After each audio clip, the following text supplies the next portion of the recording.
माढा आधीचा पंढरपूर मतदारसंघ, अवघ्या महाराष्ट्राचं कुलदैवत असलेल्या पंढरीच्या विठुरायाची नगरी. संत सावता माळींचं जन्मगाव अरण देखील इथलंच. मनकर्णा नदीच्या तीरावर वसलेला हा भाग. माळेश्वरी देवीच्या नावावरून म्हाडा हे नाव पडलं. राव रंभाजी निंबाळकर राजेंनी बांधलेला प्राचीन भुईकोट किल्ला हे माढ्याचं वैशिष्ट्य. 2009 साली माढा हा नवा मतदारसंघ तयार झाला. सोलापूर जिल्ह्यातील 4 आणि सातारा जिल्ह्यातील 2 विधानसभा मतदारसंघांचा समावेश म्हाडामध्ये होतो. म्हाडा तालुक्यातल्या अनेक गावात पाणी टंचाई 5वीला पुजली आहे. कुर्डुवाडीचा रेल्वे कारखाना कधीही बंद पडण्याच्या मार्गावर आहे. कुर्डुवाडी मोठी बाजारपेठ असतानाही रेल्वे उड्डाणपूल नसल्यानं नागरिकांची गैरसोय होतीये.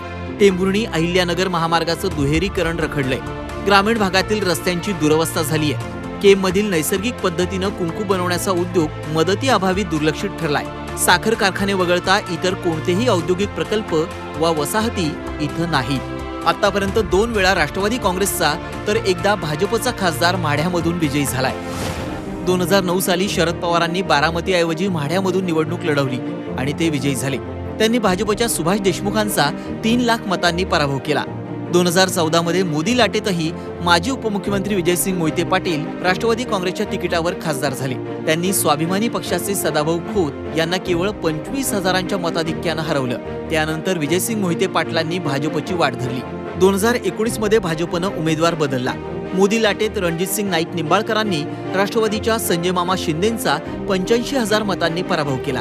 सध्या विधानसभेत राष्ट्रवादीचे 2, भाजपचे 2, शिवसेनेचा 1 आणि अपक्ष 1 असे सगळे महायुतीचे आमदार आहेत. म्हाडामधून भाजपनं पुन्हा एकदा विद्यमान खासदार रणजितसिंग नाईक निंबाळकरांना उमेदवारी दिली आहे. त्यामुळे पक्षांतर्गत वाद उफाळून आलाय. धैर्यशील मोहिते पाटलांना उमेदवारी नाकारल्यानं अकलूजच्या मोहिते पाटलांनी बंडाचं निशाण फडकावलंय.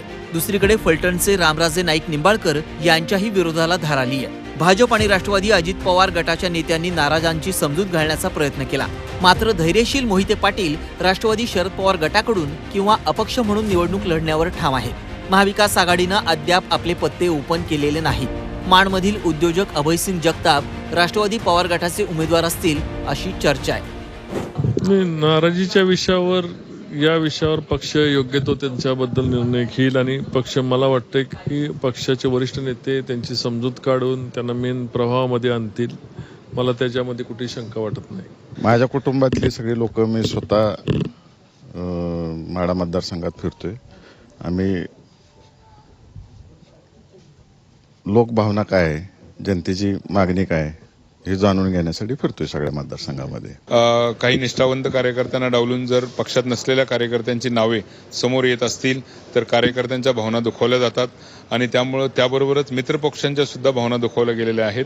त्यामुळं हे सर्वजण एकत्रितपणे आपल्या भावना शरद पवार साहेबांच्या जवळ पोहोचवण्याचा प्रयत्न करणार आहेत. या मतदारसंघात मराठा समाजासोबत धनगर समाजाची लोकसंख्या ही लक्षणीय आहे. त्यामुळे मराठा आणि धनगर आरक्षणाच्या मुद्द्यावरून इथली निवडणूक गाजण्याची शक्यता आहे. आरक्षणाचा मुद्दा उमेदवारांची डोकेदुखी वाढवू शकतो. पक्षांतर्गत नाराजीचा फटका रणजितसिंह नाईक निंबाळकरांना बसू शकतो अशी चर्चा आहे. माढ्यामध्ये मोहिते पाटील बंड करतात की तह करतात यावर माढ्यातील जय आणि पराजयाचं गणित अवलंबून असणार आहे.